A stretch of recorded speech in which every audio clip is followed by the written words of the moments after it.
ప్రభునందు అత్యంత ప్రియులైనటువంటి మా ప్రియులందరికీ ప్రభునామమున మీకు మా శుభావందనాలు తెలియజేస్తున్నాం.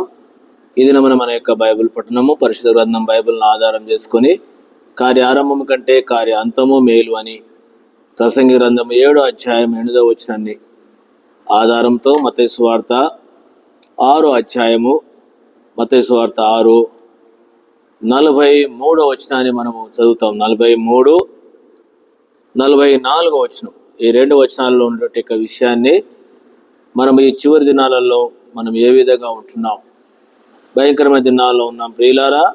ఈ సత్యాలను మనము ఎరుగుదాము. ఆ విధంగా ప్రభు కొరకు మనము నమ్మకస్తులంగా జీవించుటకు ప్రభు మనకు సాయం చేయను గాక. నీ పొరుగు వారిని ప్రేమించి నీ శత్రులను ద్వేషించమని చెప్పబడిన మాట మీరు విన్నారు కదా. గమనించండి, నీ పొరుగువాన్ని ప్రేమించి నీ శత్రువును ద్వేషించమని చెప్పబడిన మాట మీరు విన్నారు కదా. నేను మీతో చెప్పినది ఏమనగా, మీరు పరలోకమందున్న మీ తండ్రికి కుమారులై ఉన్నట్లు మీ శత్రువులను ప్రేమించుడి, మిమ్మల్ని హింసించు వారి కొరకు ప్రార్థన చేయండి. ప్రియమైనటువంటి సహోదరి సహోదరులకు యేసు ప్రభువారు కొండ మీద ప్రసంగంలో ఎంతమంది గుర్తు చేస్తూ వచ్చినాను. నేను మీతో చెప్పినది ఏమనగా ప్రభు యేసు ప్రభు వారి యొక్క శిష్యులకు కొండ మీద ఆయన బిడ్డలకు చెప్తున్న విషయం. నేను మీతో చెప్పినది ఏమనగా అంటాడు. ధర్మశాస్త్రంలో ఏమి రాయబడి ఉందంటే, నీ పొరుగువాన్ని ప్రేమించి నీ శత్రువులను ద్వేషించమని చెప్పబడిన మాట మీరు విన్నారు. నీ పొరుగువాన్ని ప్రేమించాలా? ఆజ్ఞలలో 3 భాగాలు చేస్తే, ఒకటి దేవునికి సంబంధించినటువంటిది, రెండవది భూమి మీద నువ్వు దీర్ఘాయుష్మంతుడవునటువంటి నీ తల్లిని తండ్రిని సన్మానించము, మూడవది నీ పొరుగువాని విషయం రాయబడి ఉంది. పొరుగువాని, అందుకనే దేవుని ధర్మశాస్త్రంలో రాయబడిన మాట ఏంటంటే, నీ పొరుగువాని గురించినటువంటి విషయం. లేవియా కాండము 19వ అధ్యాయం 17వ వచనము 18వ వచనము, నీ హృదయంలో నీ సహోదరుని మీద పగబట్టకూడదు, నీ పొరుగువాని పాపము నీ మీదికి రాకుండానట్లు నీవు తప్పక వానిని గద్దింపవలను. ఏమని గద్దింపాలంట? ఏమనంట చూడండి. ఎందుకంటే 19వ అధ్యాయము 16వ వచనం లేవియా కాండం, నీ ప్రజలలో కొండెములాడుచు ఇంటింటికి తిరగకూడదు, నీ సహోదరునికి ప్రాణహాని చేయకూడదు, నేను యెహోవాను. నీ సహోదరునికి ఇంటిల్లు తిరిగట కొండాలు చెప్పొద్దంట. ఈ రోజుల్లో చాలా మందికి ఇండిళ్ళు తిరిగేది, ఇక్కడి మాట అక్కడ, అక్కడి మాట ఇక్కడ, కొండాలు చెప్పేటువంటిది బాగా అలవాటు అయిపోయింది. అంతేకాదు, నీ సహోదరునికి ప్రాణహాని చేయకూడదు. నీ సహోదరునికి ప్రాణహాని చేయడానికి నీవు తిరుగుతున్నావా, కొండాలు చెప్తున్నావా, ఇక్కడదక్కడ నష్టం చేయడానికి జాగ్రత్త. దేవుని వాక్యం ఏం చెప్తుంది? అందుకనే నీ హృదయంలో నీ సహోదరుని మీద పగబట్టకూడదు. ఈ రోజుల్లో ఎక్కడ చూసినా సంఘాలలో ఒక సహోదరుని మీద ఒక సహోదరుడు పగబట్టుకోవడమే కదా, పగలే కదా, ద్వేషాలే కదా. పగబట్టకూడదు. నీ పొరుగువాని పాపము నీ మీదికి రాకున్నట్టు నువ్వు తప్పక వాన్ని గద్దించాలంట. 18వ వచనము, కీడుకు ప్రతి కీడు చేయకూడదు, నీ ప్రజల మీద కోపముంచు కొనక నిన్ను వలె నీ పొరుగువాన్ని ప్రేమింపవలను, నేను యెహోవాను. ఈ విషయాన్ని ఎత్తి ప్రభు చెప్తున్నది ఏంటంటే, నేను మీతో చెప్పినది ఏమనగా, నీ పొరుగువాన్ని ప్రేమించి నీ శత్రువుని ద్వేషించమని చెప్పాను. నేను మీకు చెప్తున్న మాట ఏంటంటే, నేను మీకు చెప్పినదనగా, మీరు పరలోకమందున్న మీ తండ్రికి కుమారులై ఉండినట్లు, పరలోకమైన తండ్రికి కుమారులై ఉన్నట్టు మీ శత్రువులను ప్రేమించుడి, మిమ్మల్ని హింసించు వారి కొరకు ప్రార్థన చేయండి. ప్రియులారా, పరలోకమందు ఉన్నటువంటి తండ్రికి మనము కుమారులం అనిపించుకోవాలంటే మనం ఏం చేయాలంట? మన శత్రువులను ప్రేమించాలంట. నిజంగా ఈ మాటను బట్టి చూస్తే మనం పరలోకం అంటే తండ్రికి కుమారులమేనా? బైబిల్ పరంగా మనము ఈ వచనాన్ని ఈ దినాలలో ప్రతి ఒక్కరము దీన్ని గ్రహించుదాం. ఎందుకంటే పరలోకములో ఉంటే తండ్రికి ఊరికనే పరలోకమున్న తండ్రి అని, మా ప్రియమైన తండ్రి అని, పరలోకపు తండ్రి అని రకరకాలుగా మనం ప్రార్థన చేసేటప్పుడు చేస్తూ ఉంటాం. వాస్తవముగా మనము ఆయన పిల్లలమేనా? మనం అనుకుంటున్నాము పరలోకమందున్న మా తండ్రి అని, లేక ప్రియమైన తండ్రి, సత్యస్వరూపుడమైన తండ్రి, రకరకాలుగా తండ్రి అంటున్నాము. కానీ ఈ అనుభవంలోనికి మనం రాకుండా మనం ప్రార్థన చేసినట్టయితే మనం ఆయన పిల్లలం కాం. మరి ఎవరి పిల్లలం అవుతామంటే సైతాను యొక్క పిల్లలు కూడా ఉన్నారు. వారికి ఎట్లుంటుందంటే ద్వేషము, ఈర్ష్య, అసూయ, పగ, కలహాలు, కక్షలు, ఇవన్నీ కూడా సాతాను యొక్క పిల్లల యొక్క లక్షణాలు ఇవి. అందుకొరకనే పరలోకమందున్న మీ తండ్రికి మీరు కుమారులు అంటే పరలోకం యొక్క తండ్రి ఏంటి అంటే మనం బైబిల్ బాగా తెలుసు, మనకు బైబిల్ బాగా తెలుసు. ఎందుకంటే దేవుడు లోకమును ఎంతో ప్రేమించినాడు. కాగా ఆయన తన అద్వితీయ కుమారునిగా పుట్టిన వాని యందు విశ్వాసం ఉంచి ప్రతివాడు నశింపకుండా నిత్య జీవం పొందడానికి యేసు ప్రభువారిని మనకు అనుగ్రహించినాడు. ప్రియులారా, గమనించినారా? దేవుడు ప్రేమించినాడు, తన ఏకైక కుమారుని ఇచ్చినాడు. అందుకనే మనం ఆయన యొక్క పిల్లలం అంటే మనం కూడా ఈ ప్రేమను మనము కలిగి ఉండవలసిన వారంగా ఉంటున్నాం. ఇంకా 2-3 వచనాలు నేను గుర్తు చేయాలని తలస్తూ ఉన్నాను. దేవుడు లోకాన్ని ప్రేమించాడు. 15 అధ్యాయం, యోహాను సువార్త 15 అధ్యాయంలో ఈ విధంగా వ్రాయబడి ఉంటుంది. 15 అధ్యాయము 12వ వచనం, 15:12, యోహాను సువార్త 15:12. నేను మిమ్మల్ని ప్రేమించిన ప్రకారము మీరు ఒకరినొకడు ప్రేమింపవలనటే నా ఆజ్ఞ. తన స్నేహితుల కొరకు తన ప్రాణం పెట్టువానికంటే ఎక్కువైన ప్రేమ గలవాడు ఎవ్వడునూ లేడు. కాబట్టి దేవుడు ప్రేమించినటువంటి ప్రకారం, దేవుడు మనలను ఏ విధంగా ప్రేమించినాడో అదే ప్రకారం మనము ఒకరినొకరు ప్రేమించుకోవాలంట. ఇది దేవుని ఆజ్ఞ. తన స్నేహితుని కొరకు తన ప్రాణం పెట్టువానికంటే ఎక్కువైన ప్రేమ గలవాడు ఎవడు కూడా లేడు, స్నేహితుని కొరకు ప్రాణం పెట్టి. కాబట్టి నీవు నేను ఏ విధంగా ప్రేమిస్తున్నాం, ఎట్లా ఉన్నామో, కాబట్టి ఎట్లా మనం ప్రేమిస్తున్నాం. మొదటి యోహాను పత్రికలో యోహాను గారు ఒక చక్కని మాటను మనకు గుర్తు చేసినటువంటి సందర్భమును మనము చదువుకుంటాం. అందుకని ఇక్కడ ఏమంటాడంటే 4వ అధ్యాయం, మొదటి యోహాను పత్రిక 4లో, ప్రియులారా మనం ఒకరినొకడు ప్రేమింతము, ఏలయనగా ప్రేమ దేవుని మూలముగా కలుగుచున్నది. ప్రేమించు ప్రతివాడు దేవుని మూలముగా పుట్టినాడు. దేవుడు ప్రేమ స్వరూపుని, ప్రేమ లేనివాడు ఆయన్ని ఎరగడు అంట. ఆయన ఎరగడు. కాబట్టి దేవుడు ప్రేమ స్వరూపు, ప్రేమలో ఆయన ఎరగడు. మనం ఆయన ద్వారా జీవించినట్టు దేవుడు అద్వితీయ కుమారుని లోకంలోకి పంపారు. దీనివల్ల దేవుడు మన యందుంచిన ప్రేమ ప్రత్యక్షపరచను. మనము దేవుణ్ణి ప్రేమించితిమని కాదు, తానే మనలను ప్రేమించి మన పాపములకు ప్రాయశ్చిత్తమై ఉండుటకు తన కుమారుణ్ణి పంపెను. ఇందులో ప్రేమ ఉన్నది కాబట్టి ఆయన చూపించినాడు. ఆయన ప్రేమించిన ప్రకారం, ప్రియులారా, దేవుడు మనలను ఈలాగూ ప్రేమింపగా మనం ఒకరిని ఒకడు ప్రేమింప బద్ధులమై ఉన్నాము. ఏ మానవుడు దేవుణ్ణి ఎరగడు, చూచి ఉండలేడు. మనం ఒకరినొకడు ప్రేమించిన ఎడల దేవుడు మన యందు నిలిచి ఉండును, ఆయన ప్రేమ మన యందు సంపూర్ణమగును. ఈ భాగంలో ప్రేమ ప్రేమ ప్రేమ. అందుకనే నేను మీతో చెప్పినది ఏమనగా అంటాడు, మీ శత్రువులను ప్రేమించండి. శత్రువులను అంటది. ఇంకొక మాట కూడా చూడండి, రోమా పత్రిక 5వ అధ్యాయంలో పౌలు గారు రోమా సంఘాన్ని గురించి చెప్తున్నాడు. 8వ వచనం. అయితే దేవుడు మన ఎడల తన ప్రేమను వెల్లడిపరుచుతున్నాడు. ఎట్లనగా మనం ఇంకనూ పాపులమై ఉండగానే క్రీస్తు మన కొరకు చనిపోయాను. ఎట్లా ప్రేమను వెల్లడిపరుస్తున్నాడు? మనం పాపులమైనటువంటి మనం పాపులను పరిశుద్ధుడు దేవుడు ప్రేమిస్తే మనము పాపులమే, వాళ్ళు పాపులే, వాళ్ళని ప్రేమించలేము. ఏదో మనం నీతిమంతులమైనట్టు వాళ్ళని ద్వేషిస్తూ ఉంటాం. కాబట్టి మాటలు వింటే మనం ప్రభువు కొండ మీది ప్రసంగంలో చెప్పినట్లు మత్తయి సువార్త 6వ అధ్యాయము 43వ వచనం, నీ పొరుగు వారిని ప్రేమించి నీ శత్రువులను ద్వేషించుమని చెప్పబడిన మాట మీరు విన్నారు కదా. నేను మీతో చెప్పినమనగా పరలోకమందున్న మీ తండ్రికి కుమారులై ఉన్నట్లు నువ్వు నేను మనము దేవుని పిల్లలము, ఆయన మనకు తండ్రి అని చెప్పుకుంటే మన శత్రువుని ప్రేమించటము అనేది అవసరం. అప్పుడే నీవు నేను దేవుని బిడ్డలం అవుతాం, దేవుని కుమారులము కుమార్తెలం అవుతాం. ఇది ప్రభువే చూపించినాడు మొట్టమొదటిగా మనందరికీ తెలుసు.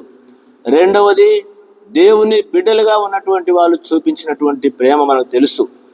శత్రువులను కూడా వారు ప్రేమించినారు అని మనం బైబిల్లో కొన్ని సందర్భాలను మనము ఎరగగలం. యేసు ప్రభువారు ప్రేమించినాడు, అందరి కొరకు ప్రార్థన చేసినాడు. తండ్రి, వీరేమి చేయుచున్నారో వీరు ఎరగరు కనుక వీరిని క్షమించుమని ప్రార్థన చేసినాడు. ప్రియ దేవుని బిడ్డలారా, ఆయన బిడ్డలమని చెప్పుకుంటే మనకు ఈ ప్రేమ మనలో ఉందా? ఈ అవగాహన మనము కలిగి ఉంటున్నామా, లేక ఏ విధంగా ఉంటున్నాం? అందుకనే ఈ మాటను బట్టి చూస్తే ఇంకొక మాట కూడా నేను మీకు గుర్తు చేయాలని తలస్తూ ఉన్నాము. అపోస్తుల కార్యములు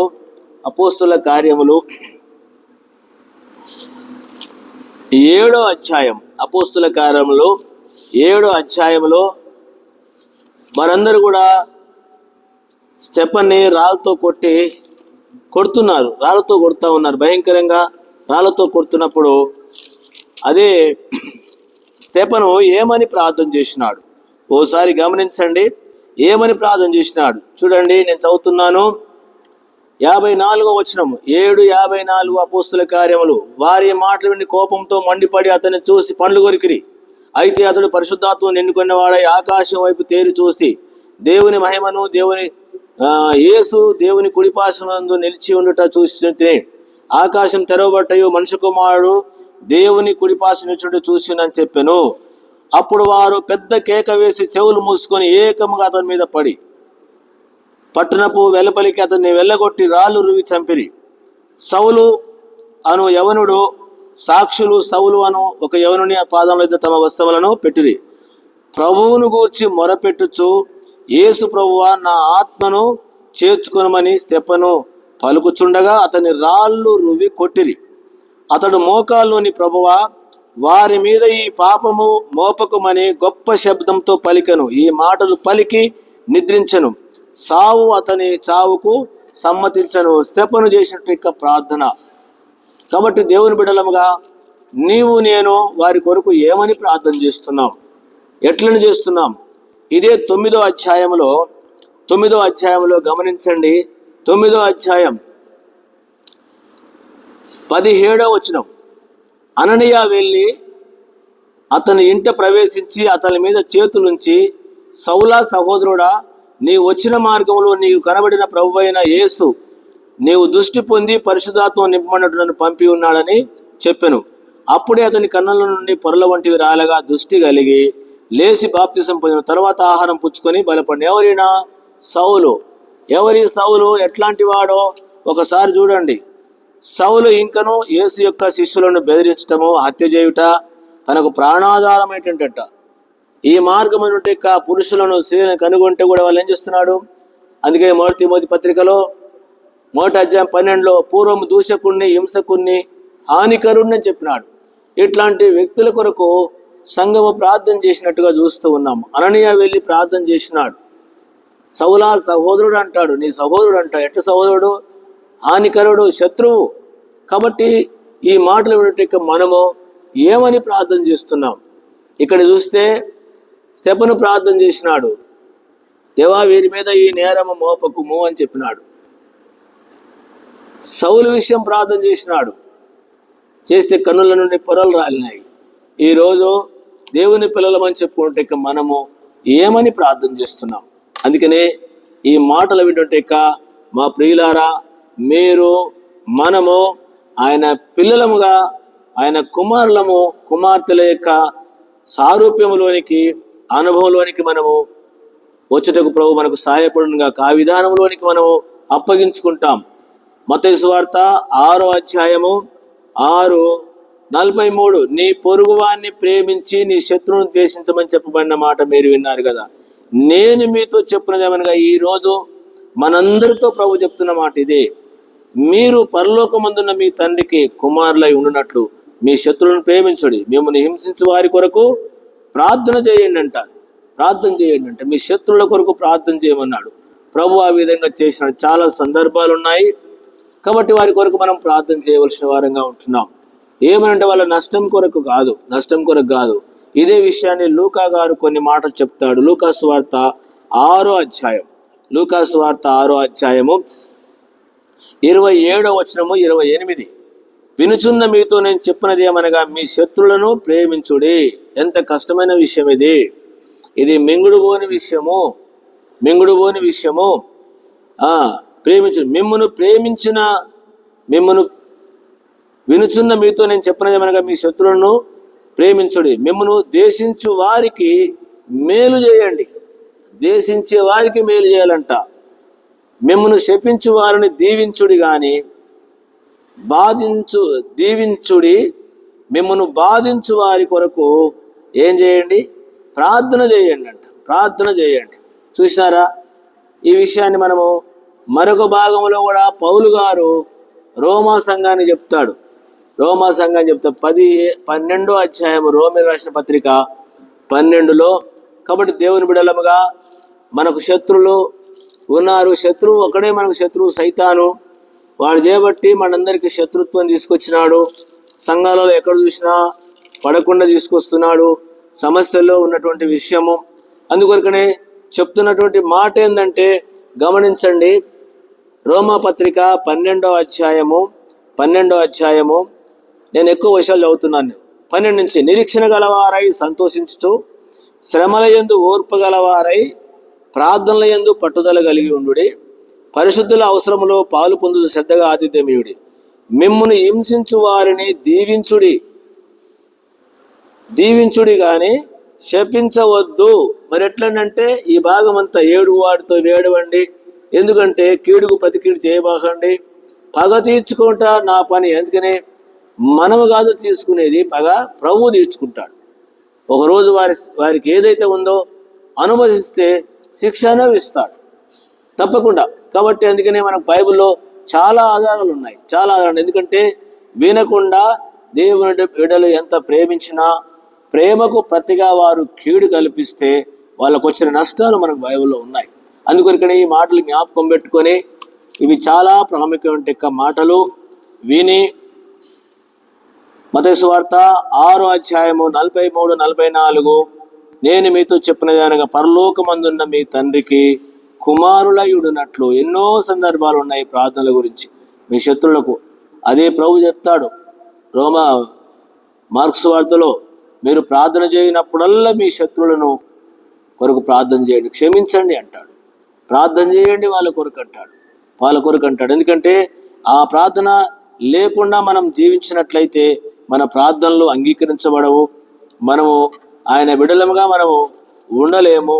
కాబట్టి ఇంకా ఎక్కువ విషయాలు కాకుండా ఈ సత్యాన్ని ఎరిగి ఎవరైతే మనకు శత్రువులుగా ఉన్నారో వారి కొరకు, వాళ్ళ క్షేమం కొరకు ప్రార్థన చేద్దాం.